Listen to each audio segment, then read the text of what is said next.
Okay. The writer Natalie contrasts Chinese art with European art by recounting two stories about Chinese art and one story about European art. तो basically इस chapter में जो आपके writer है नेथली, इसने landscape of the soul एक art, ये एक आर्टिस्ट हैं, ठीक है। इन्होंने इस स्टोरी में बताया कि किस तरीके से पेंटिंग को डिवाइड किया। अब उन्होंने दोनों ही डिवीजन बताए कि आर्टिस्ट किस तरीके की पेंटिंग यूरोपियन आर्ट में करते थे और कैसे चाइनीज आर्ट में करते थे, कैसे ये दोनों आर्ट आर्ट होने के बावजूद भी एक दूसरे से कितने डिफरेंट थे। The European want perfect likeliness, whereas in Asia art is the essence of life and spirit. Chinese art requires the active participation of the viewer both physically and mentally to understand it. तो एक artist वही draw करता है जो वो perceive करता है, ठीक है। अगर हम किसी चीज़ को देखकर पेंटिंग बना रहे हैं तो उसमें हमारा परसेप्शन नहीं होता, हम उसे कॉपी करते हैं। लेकिन एक आर्टिस्ट जब जो वो बिना देखे जो ड्राइंग करता है वो इमेजिनेशन के थ्रू करता है, जो उसके दिमाग में चल रहा है। तो वही हम आज इस चैप्टर में, इस स्टोरी में पढ़ेंगे। A wonderful old tale is told about the painter Wu Daozi. तो यहाँ पे एक पेंटर है जिसका नाम क्या है, वू डाउजी, who lived in the 8th century. ये स्टोरी बहुत पुरानी है और रियल है। His last painting was a landscape commissioned by the Tang Emperor Zhuangzong. ठीक है, तो जो किंग थे उनका नाम था जुआंगजोंग और जो पेंटर थे उनका नाम था Wu Daozi. To decorate a palace wall, तो जो जुआंगजोंग एम्परर थे उन्होंने, उनके पास एक पैलेस वॉल थी जिसको वो डेकोरेट करना चाह रहे थे और वो चाहते थे कि वू डाउजी, वो पेंटर, उसको डेकोरेट कर दे। The master had hidden his work behind a screen so only the emperor would see it. तो जो वू डाउजी थे उन्होंने जो अपना मास्टरपीस बना रखा था उन्होंने स्क्रीन में छुपाया था और वो चाहते थे सिर्फ एम्परर उसको देखे। For a long while, the emperor admired the wonderful scene, discovering forests, high mountains, waterfalls, clouds floating in an immense sky, men on hilly path, birds in flight. Look, sir, said the painter, in this cave, at the foot of the mountain, dwells a spirit.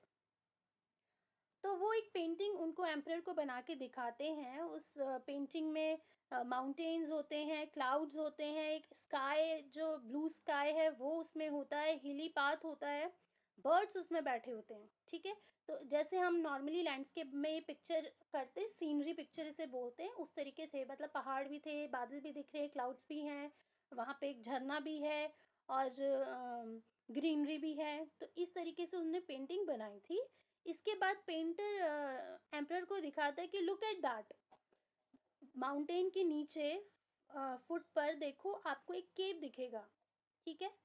Dwells a spirit, वहाँ पे एक soul spirit रहती है, एक आत्मा रहती है, ठीक है। तो ये इमेजिनेशन है। अब आप खुद देखो, अगर किसी की ड्राइंग आप बिना एक्सप्लेनेशन के देखोगे तो मुझे नहीं लगता आपको आत्मा उसमें दिखेगी, ठीक है। आप उस केव को ऑब्जर्व कर सकते हो पर आप ये ऑब्जर्व नहीं कर सकते कि भाई वहाँ पे कोई स्पिरिट रहती है, ठीक है।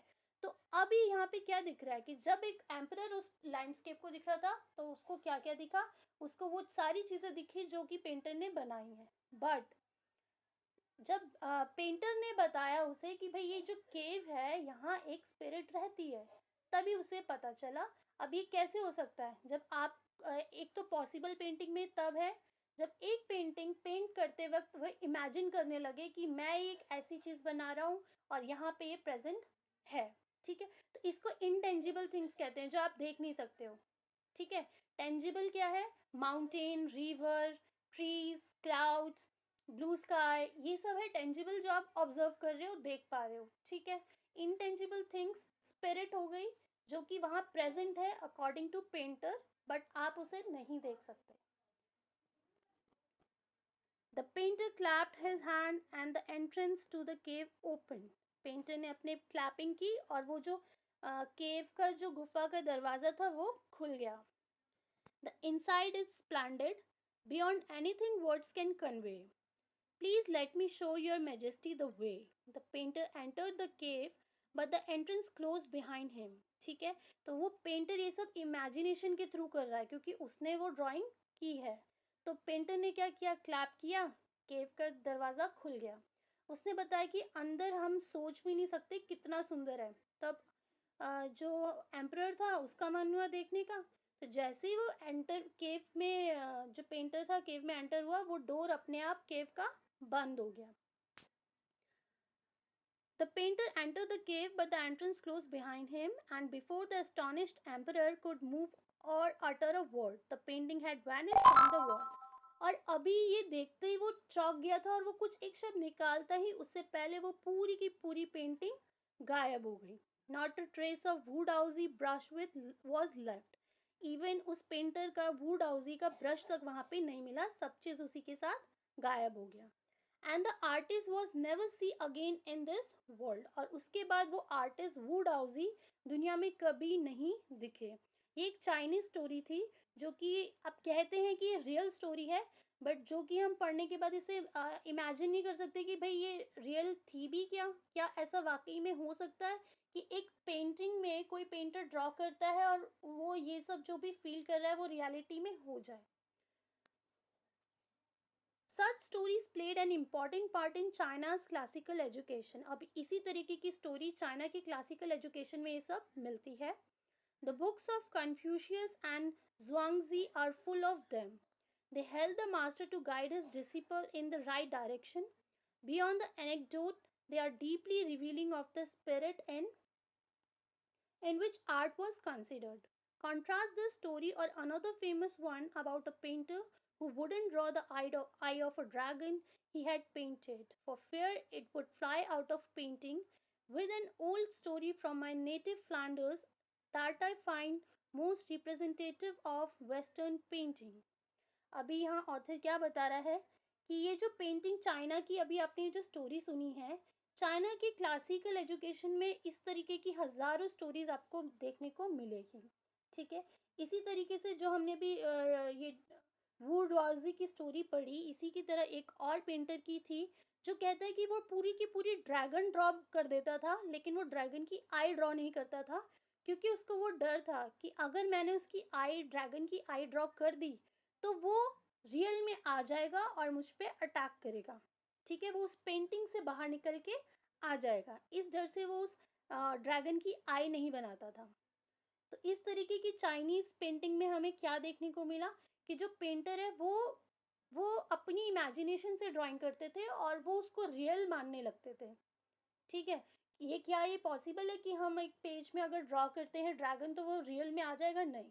बट जो चाइनीज़ पेंटर्स थे या जो अभी भी जो चाइनीज़ पेंटर हैं वो जब ड्राइंग करते हैं तो वो ये परसीव कर लेते हैं कि जो हम सोच रहे हैं वही रियल है, जो कि वेस्टर्न पेंटिंग से डिफरेंट है। हम वेस्टर्न पेंटिंग के बारे में आगे पढ़ेंगे। इन 15th सेंचुरी एंटवर्प एक जगह का नाम है, a master blacksmith called Quentin Matsys fell in love with the painter's daughter. अभी जो क्वाइंटिन है ये एक पेंटर की डॉटर के साथ इनको प्यार हो जाता है। The father would not accept a son in law in such a profession, लेकिन वो उसके फादर बिल्कुल ही एक्सपेक्ट नहीं करते कि मेरा सन इन लॉ ऐसे प्रोफेशन से होगा। So Quentin sneaked into the painter's studio and painted a fly on his latest panel. वो पेंटर थे तो वो कुछ ड्रॉ करके उनके पास ले आते हैं with such delicate realism. Realism क्या है? जो आपको रियल लगे, है नहीं रियल लेकिन दिखने में आपको रियल लगे। That the master tried to swat it away before he realized what had happened. Quentin was immediately admitted as an apprentice into his studio. Helpers होते हैं। He married his beloved and went on to become one of the most famous painters of his age. These two stories illustrate what each form of art is trying to achieve. तो यहाँ पे देखो वो वैसे शादी के लिए राज़ी नहीं होते, लेकिन अगर वो एक ऐसी ड्राइंग बनाते हैं जो उनको इतनी रियल लगती है कि उससे वो इम्प्रेस हो जाते हैं और उन दोनों की शादी हो जाती है। These two stories illustrate what each form of art is trying to achieve. तो ये एक आर्ट ही है ना जिसकी वजह से ये पॉसिबल हो पाया। A perfect illustrious likeness in Europe, the essence of inner life and spirit in Asia. तो यहाँ डिफरेंस क्या बताया गया है कि जो चाइनीज आर्ट थे वो लोग जो इमेजिन करते थे वो उसको रियल मानते थे, लेकिन ये जो अभी हमने यहाँ पे क्वेंटिन की स्टोरी पढ़ी, इससे क्या पता चला हमें कि वो लोग ड्रॉ ऐसा करते थे जो पिक्चर रियल लगे। तो दोनों में ये डिफरेंस है। एक जगह वो पिक्चर रियल नहीं लगती थी, पेंटर मान लेता था जो मेरी इमेजिनेशन है वही वो पेंटिंग है। बट यहाँ पे पेंटर ऐसी ड्राइंग करते थे, वेस्टर्न में पेंटर ऐसी ड्राइंग करते थे जो पिक्चर देख के लोग इम्प्रेस हो जाते थे, उन्हें वो चीज़ रियल लगने लगती थी। In the Chinese story, the emperor commissions a painting and advertises its outer appearances, but the artist reveals him the true meaning of his work. यहाँ पे अब ये दोनों में डिफरेंस बता रहे हैं कि चाइनीज स्टोरी में क्या होती थी, पेंटर जो भी ड्रॉ कर रहा है, जब तक पेंटर उसे एक्सप्लेन नहीं करेगा कि मैंने ये इमेजिन करके बताया है, केव के पास ये हो रहा है, ये स्पिरिट है, मैं क्लैपिंग करूँगा तो ये खुल जाएगा, फिर ये बंद हो जाएगा, फिर ये वैनिश हो जाएगा, ये सब जब तक पेंटर नहीं डिस्क्लोज करता तो देखने वाले जो भी ऑडियंस होगी वो इसको ऑब्जर्व नहीं कर पाएगी। लेकिन ऐसा वेस्टर्न पेंटिंग में ऐसा नहीं था। But the emperor may rule over the territory he has conquered, but only the artist know the way within. यहाँ पे एग्जाम्पल क्या दे रखा है कि एम्पर जिस तरीके से एम्पर रूल करता है अपनी टेरिटरी के अंदर, वैसे लेकिन आर्टिस्ट क्या है, वैसे आर्टिस्ट जानते हैं कि उसकी पेंटिंग के अंदर क्या है, कोई और उसको डिस्क्लोज नहीं कर सकता जब तक कि वो खुद ना बताए। Let me show the way, the डाउ, a word that means both the path or the method and the mysterious work of the universe. The painting is gone, but the artist has reached his goal beyond any material appearances. अब ये दाऊ एक दाओइज्म एक कला है, एक art है जो कि चाइनीज कॉन्सेप्ट है। चाइना में ये एक मेथड है ड्राइंग का।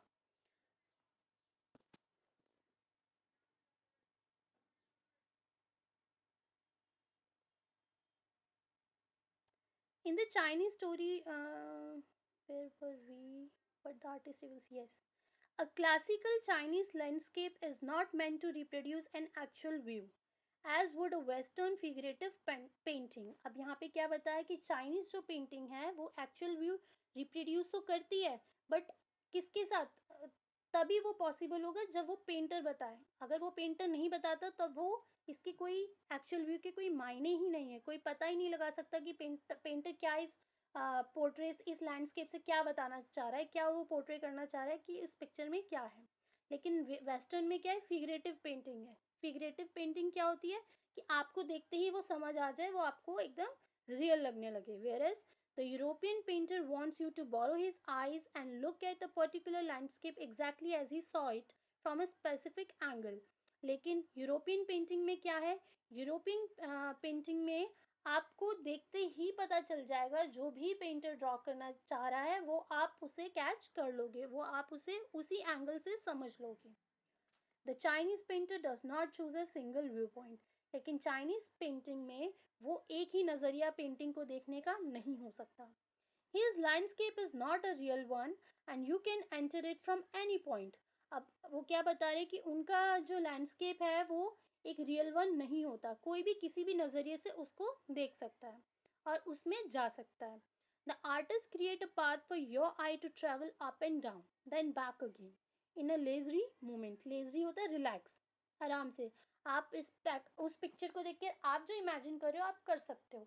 अभी उस पिक्चर में जैसे हम पुराना एग्जाम्पल लें जहाँ पेंटर ने केव बनाया था, उसने बेसिकली इतनी ब्यूटीफुल सीनरी में उस केव के लिए मेन फोकस रखा था कि ये मैजिकल केव है, यहाँ पे हम क्लैपिंग करेंगे वो खुल जाएगा। लेकिन जो देखने वाली ऑडियंस है वो मे बी उस पिक्चर को देखकर कुछ और सोचती, मे बी उस पिक्चर को देखने के बाद किसी का भी ये परसेप्शन होता है कि वो उसकी ब्यूटीफुल सीनरी से, ग्रीनरी से, नेचुरल इन्वायरमेंट से इम्प्रेस होता, ना कि उस केव से। So this is even more true in the case of the horizontal scroll, in which the action of slowly opening one section of the painting, then rolling it up to move on the other, adds a dimension of time which is unknown in any other form of painting. It also requires the active participation of the viewer, who decide at what pace he will travel through the painting. जो मैंने अभी बताया कि Chinese painting में क्या है कि जब तक पेंटर नहीं बताएगा तो हम व्यूअर जो है, जो देखने वाले हैं, वो खुद से इमेजिन कर सकते हैं कि ये ऐसा ऐसा है। जैसे कि मैं अगर उस पेंटिंग को देखती तो मैं ऑब्वियसली जो नेचुरल इन्वायरमेंट है, जो नेचुरल थिंग है, उसकी ब्यूटी को देखकर मैं इम्प्रेस होती, ना कि उस स्टोरी को, उस केव को, जब तक जो कि मुझे पता भी नहीं था जब तक कि पेंटर ने नहीं बताया।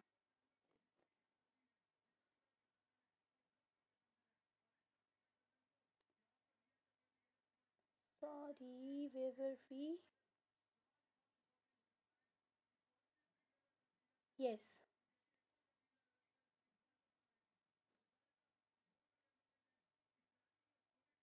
It also requires the active participation of the viewer who decide at what pace he will travel through the painting, a participation which is physically as well as mental. The Chinese painter does not want you to borrow his eyes, he wants you to enter his mind. अब जो Chinese painter है वो ये नहीं देखते कि आप उनकी पेंटिंग को देखो सिर्फ आंखों से, वो चाहते हैं कि आप अपने माइंड से इमेजिन करना शुरू करो और उस पेंटिंग को आप बाहरी से ना देखो, सिर्फ बाहर से ना देखो, इमेजिन करके उस पेंटिंग के अंदर जाने की कोशिश करो। ठीक है? तो चाइनीज में पूरा का पूरा खेल क्या है? इमेजिनेशन है, कि आप एक पेंटर बनाते वक्त भी इमेजिन करके बनाए और देखने वाला व्यूअर उस पेंटिंग को देखकर ये इमेजिन करने लगे कि हम किस रास्ते उस पेंटिंग के अंदर जाएं, हम उसको रियल फील करें। The landscape is an inner one, a spiritual and conceptual space. इसीलिए चाइनीज को क्या किया है कि उनका लैंडस्केप क्या है? इनर वन है, स्पिरिचुअल है, जो कि आप महसूस करो, इमेजिन करो और उसके बाद उसको रियल मानना शुरू कर दो। कंसेप्चुअल क्या होता है? Relation to an abstract representation, जो रियल नहीं है लेकिन हम उसको मानने लगते हैं, इमेजिन करने लगते हैं कि ये ही रियल है। This concept is expressed as shanshui. Shanshui क्या है? ये एक यांग और यिंग का एक कॉन्सेप्ट है, कॉम्प्लीमेंट्री है ये। दोनों ही एक दूसरे से अलग हैं। ठीक है? अभी आप ये जो दाओ कॉन्सेप्ट हमने ऊपर पढ़ा था, दाओइज्म, इसके लैंडस्केप के दो कंपोनेंट्स होते हैं, यान एंड यिन। ठीक है? यांग मतलब होता है माउंटेन और यिन मतलब होता है रिवर। अगर आपने भी बचपन में कभी किसी ने बोला होगा ना, ड्रॉ सीनरी, तो सबसे पहले बच्चा क्या करता है? वो ऊपर माउंटेन ड्रॉ करता है, नीचे रिवर ड्रॉ करता है और साइड में पेड़ या फिर हाउसेस। हमेशा बच्चे को अगर जब भी हम कोई सीनरी ड्रॉ करने के लिए कहते हैं तो सबसे पहले बच्चे के माइंड में यही चीज़ आती है, जो कि हर कोई ड्रॉ करता ही करता है। तो जो चाइनीज़ कॉन्सेप्ट में जो माउंटेन्स हम ड्रॉ करते हैं उनको यांग कहते हैं और रिवर्स जो ड्रॉ करते हैं हम नीचे, उसको येन कहते हैं। ठीक है?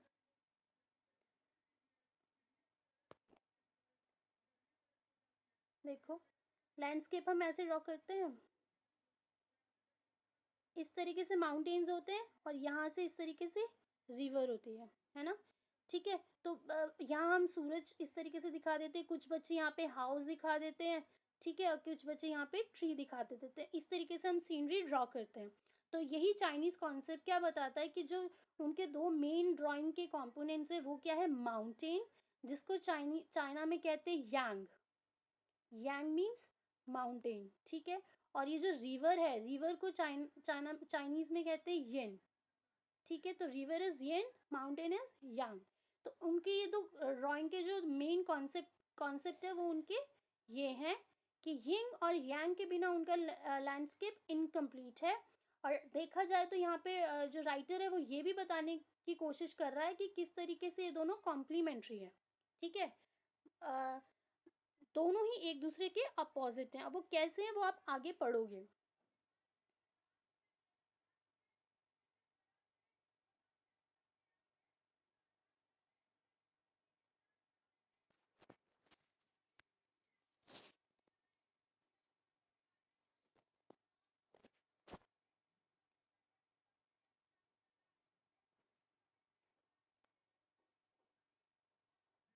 The concept is expressed as shanshui. इस पूरे कॉन्सेप्ट को क्या कहते हैं? Shanshui. Literally mountain water which use together represent the world landscape. जो कि मैंने अभी आपको यिन और यांग का कॉन्सेप्ट बताया, यही कॉन्सेप्ट शेंशुई कहलाता है। और इसमें क्या है?